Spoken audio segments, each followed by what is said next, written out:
The speakers blared with a pulsing beat as the crowd cheered and swayed to the rhythm of the music. Amidst the vibrant energy, Karen stormed onto the makeshift stage, her face twisted in rage. "This is an outrage," she bellowed, immediately silencing the crowd. "How dare you hold this event without my permission?" The confused onlookers exchanged bewildered glances as Karen glared at the performers, who had frozen in place, unsure of how to respond. "This is a government-sponsored event," the event organizer stammered, trying to defuse the situation. "We have all the necessary permits and approvals." But Karen was not to be reasoned with. "I don't care," she spat. "This is my neighborhood, and I won't allow this sort of debauchery to take place here. Turn off that music this instant." The crowd erupted in outraged murmurs, some people shouting back at Karen, but she refused to back down. She planted herself firmly in the center of the stage, arms crossed, daring anyone to challenge her. Sensing the growing tension, the police officers who had been providing security for the event approached Karen cautiously. "Ma'am, I'm going to have to ask you to step off the stage and leave the premises," one of them said firmly. Karen whirled around, her eyes flashing with fury. "You can't tell me what to do," she yelled. "I pay your salaries, and I demand that you arrest these hooligans for disrupting the peace." The officers exchanged a glance, unsure of how to proceed. They knew Karen well. She was a local busybody who frequently made complaints and tried to assert her influence over the community. But this time, she had gone too far. "Ma'am, this is a lawful, permitted event," the officer replied calmly. "I'm going to have to ask you to leave, or you'll be placed under arrest for disorderly conduct." Karen's face turned beet red, and for a moment, it seemed as if she might lunge at the officer. But then, she seemed to deflate, realizing that her usual tactics of intimidation and bullying were not going to work this time. With a huff, she stomped off the stage, muttering under her breath. The crowd erupted in cheers and applause, relieved that the confrontation had been diffused. The music resumed, and the dancers quickly returned to their routine, determined to not let Karen's outburst ruin the event. But as Karen stalked away, her mind was already whirring with a new plan. She was not about to let this go. She would find a way to shut down this event, no matter what it took. The next morning, Karen pored over the city's municipal code, searching for any loophole or technicality she could exploit to shut down the street dance event. Her eyes narrowed as she scanned the pages, her determination fueled by a deep-seated resentment. "Aha!" she exclaimed, jabbing her finger at a passage. "Excessive noise after 10 p.m. That's it." Grabbing her phone, she quickly dialed the number for the local news station, her voice dripping with feigned concern. "Yes, hello. This is Karen Smith from the Neighborhood Watch. I'm calling to report a serious issue. There's an illegal street dance event happening in my community, and the noise is keeping everyone awake all night." The reporter on the other end perked up, sensing the juicy story. "Can you tell me more about this, Mrs. Smith?" they asked, their pen poised to take notes. Karen launched into a detailed description of the event, exaggerating the supposed nuisance it was causing to the residents. "It's just outrageous," she lamented. "These young people are disturbing the peace, and the police aren't doing anything about it. Someone needs to put a stop to this, and I'm hoping you can help bring this to the attention of the authorities." The reporter promised to send a crew to investigate the situation, and Karen hung up the phone with a triumphant grin. "That should do the trick," she murmured, already envisioning the headlines that would soon follow. True to their word, the news crew arrived at the event site the following evening, capturing footage of the lively dance performances and interviewing the organizers. But when they tried to speak to Karen, she was nowhere to be found, having carefully orchestrated her absence to avoid being questioned. Instead, the reporter spoke to several residents who expressed their support for the event, praising the sense of community it fostered and the joy it brought to the neighborhood. The segment painted a very different picture than the one Karen had tried to portray. As the news report aired that night, Karen watched with growing frustration, her plans to shut down the event unraveling before her eyes. She had expected the story to spark outrage and condemnation, but instead, it had only served to highlight the event's positive impact on the community. Gritting her teeth, Karen knew she would have to try a different tactic. This was far from over. She was determined to put an end to this debauchery once and for all. Undeterred by the positive news coverage, Karen set her sights on a new strategy to disrupt the street dance event. She had spent the last few days networking with local politicians and officials, using her connections and influence to put pressure on the city to revoke the event's permits. First, she scheduled a meeting with the city council member who represented her district, appealing to the politicians' desire to appease their constituents. "This event is causing a real nuisance in our community," Karen insisted, her voice dripping with concern. "The noise, the traffic, the rowdy crowds, it's simply unacceptable. Something needs to be done before this gets out of hand." The council member, eager to avoid any potential backlash, promised to look into the matter and consider revoking the event's permits. Karen left the meeting with a satisfied smirk, already planning her next move. Next, she reached out to the local police chief, leveraging her position on the neighborhood watch to pressure him into cracking down on the event. "My officers have been monitoring the situation, and we've received numerous complaints from residents," the chief told her, his brow furrowed with concern. "We'll be increasing patrols in the area and strictly enforcing any noise ordinances or other violations." Karen nodded, pleased with the results of her campaign. She had managed to manipulate the system, using her connections and influence to undermine the event's legitimacy and paint it as a nuisance to the community. As the day of the next scheduled performance approached, the organizers were increasingly anxious. They had received word that the police would be closely monitoring the event, and they worried that any slight misstep could lead to its immediate shutdown. Despite their best efforts to comply with all regulations and keep the noise levels within acceptable limits, the event was plagued by a series of petty infractions and citations. Karen, watching from the sidelines, couldn't hide her triumphant grin as she saw the organizers struggling to keep the event afloat. "This is just the beginning," she muttered to herself, already planning her next move. She was determined to see this through to the bitter end, no matter what it took. The street dance event was an affront to her sense of order and control, and she would stop at nothing to shut it down for good. As the pressure mounted, the street dance event organizers knew they had to take drastic action to save their beloved community gathering. They convened an emergency meeting, determined to find a way to overcome Karen's relentless campaign to shut them down. "We can't let her win," said the event coordinator, her eyes flashing with determination. "This event means so much to our community. We have to fight back." The group exchanged ideas, brainstorming ways to counter Karen's underhanded tactics. They considered reaching out to the media again, hoping to sway public opinion in their favor. But they knew that Karen had deep connections within the local government, and any attempts to garner positive coverage would likely be thwarted.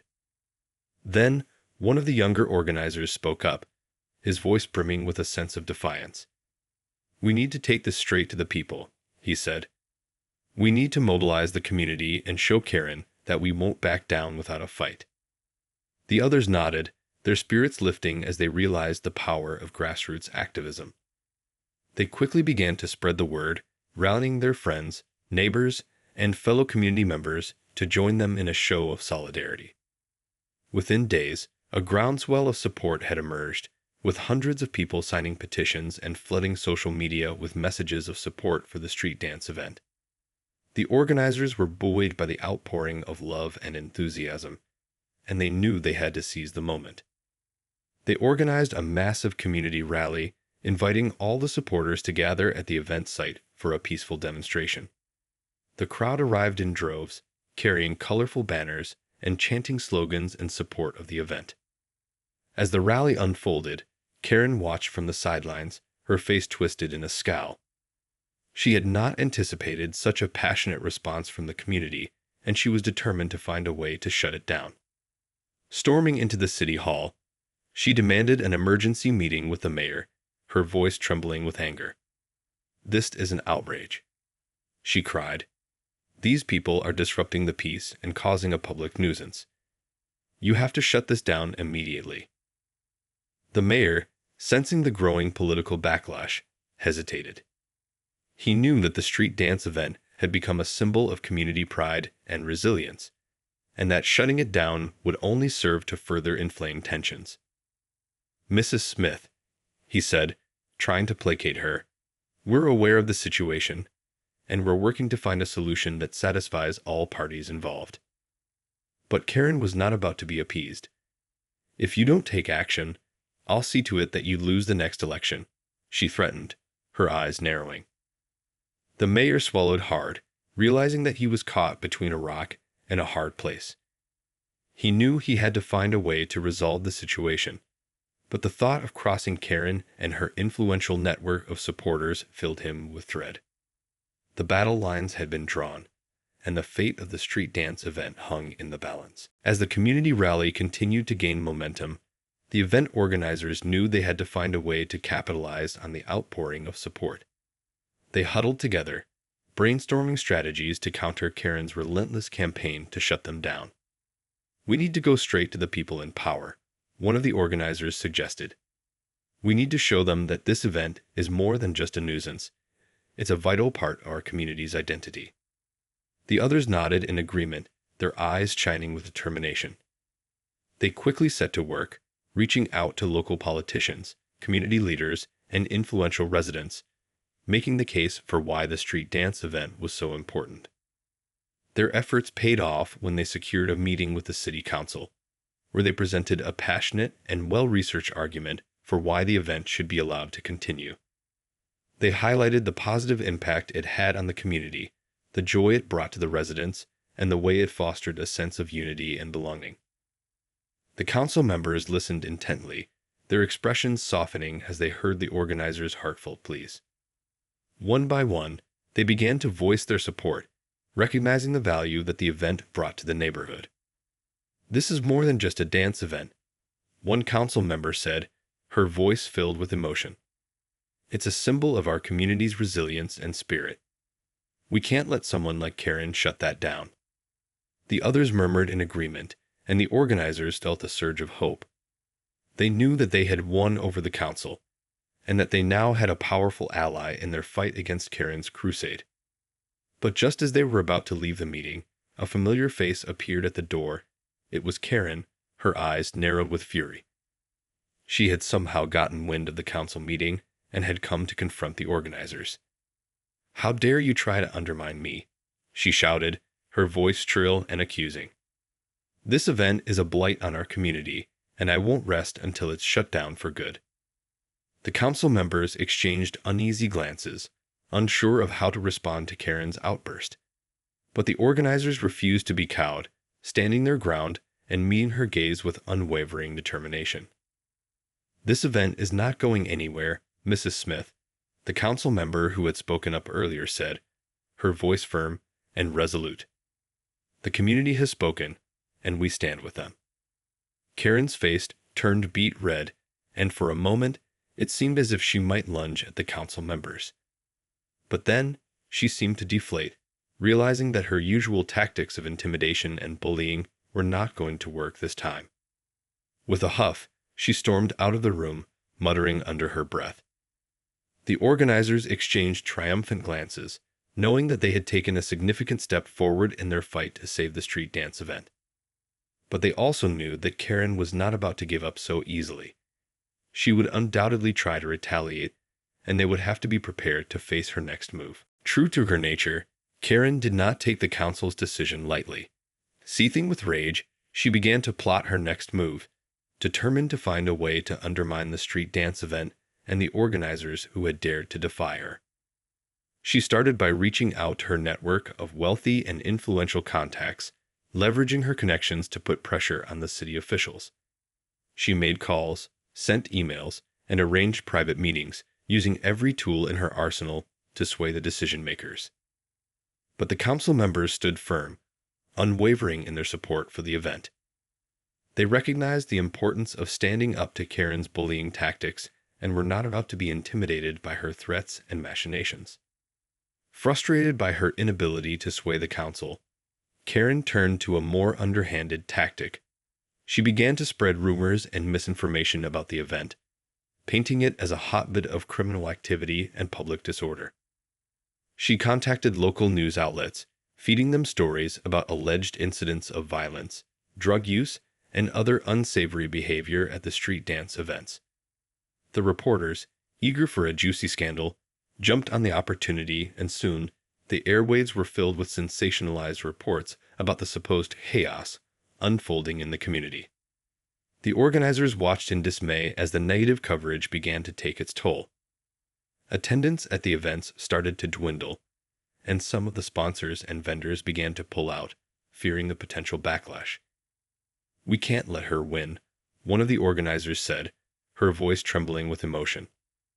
"This event means everything to our community. We have to fight back." The group huddled together, brainstorming ways to counter Karen's underhanded tactics.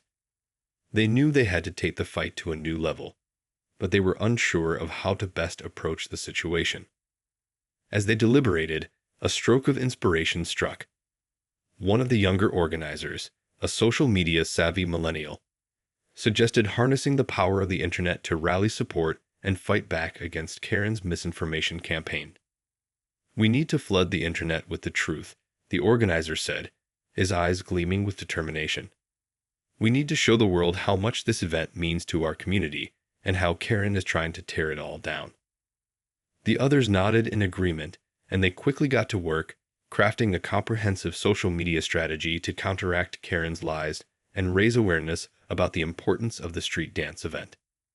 Within days, the online narrative began to shift, with a groundswell of support for the event emerging from the digital ether. Thousands of people shared stories, photos, and videos celebrating the joy and unity the event brought to the community, drowning out Karen's attempts to paint it as a den of iniquity. Furious at the turn of events, Karen redoubled her efforts, but this time, she found herself facing a formidable opponent. A community united in its determination to protect the event that had become the heart and soul of their neighborhood. As the online battle against Karen's misinformation campaign gained momentum, the organizers of the street dance event began to uncover a startling revelation. It seemed that Karen's crusade against the event was driven by more than just her usual entitled behavior and desire for control. During one of their strategy meetings, the group stumbled upon a news article from several years ago that shed new light on Karen's motivations. The article detailed a controversy surrounding the city's decision to rezone a plot of land near the event's location, paving the way for the construction of a high-end residential development. It turned out that Karen had a significant financial stake in the development, and she had been using her influence and connections to ensure that the project moved forward without any opposition. The street dance event, which had been taking place on the same plot of land for years, threatened to disrupt the construction timeline and potentially jeopardize Karen's lucrative investment. "This is it," one of the organizers exclaimed, his eyes widening with realization. "Karen's not just trying to shut us down because she thinks we're a nuisance. She's trying to protect her own financial interests." The others nodded in agreement, the pieces finally falling into place. They had suspected that Karen's motives went deeper than her usual complaints about noise and public disturbance, but this revelation added a whole new layer of complexity to the conflict.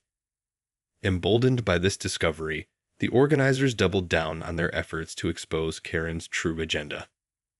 They dug deeper, uncovering more evidence of her financial ties to the development project and her attempts to use her political influence to sway the city's decision-making process. Armed with this information, they launched a coordinated media blitz, sharing their findings with local news outlets and social media influencers. The story quickly gained traction, sparking outrage among the community and drawing attention to the broader issue of corporate interests and political corruption. As the public scrutiny intensified, Karen found herself on the defensive, struggling to maintain her carefully cultivated image of a concerned citizen. She attempted to downplay her involvement in the development project, but the evidence was overwhelming, and her attempts to deflect only served to further erode her credibility. The organizers, meanwhile, seized the opportunity to rally even more support for the street dance event, framing it as a symbol of the community's resistance against the encroachment of corporate greed and political influence. The battle lines had been drawn, and the stage was set for a final showdown between Karen and the determined organizers who refused to let her selfish interests prevail. As the controversy surrounding Karen's involvement in the development project continued to gain momentum, the organizers of the street dance event knew they had to seize the moment and deliver a decisive blow against her crusade. They convened an emergency meeting, their faces set with determination. "This is our chance to finally put an end to Karen's meddling," one of the organizers said, her voice filled with conviction. "We need to go all in and expose her for who she really is." The group quickly devised a plan, leveraging the overwhelming evidence they had gathered to mount a public campaign that would leave no room for Karen to wriggle out of her predicament. First, they approached the local media, offering exclusive interviews and insider information that painted a damning picture of Karen's underhanded tactics and her blatant disregard for the community's well-being. The reporters, eager to break the story, jumped at the opportunity, and soon, the airwaves and social media were flooded with coverage that cast a harsh spotlight on Karen's actions. Next, the organizers mobilized the community, organizing a massive rally and protest outside City Hall.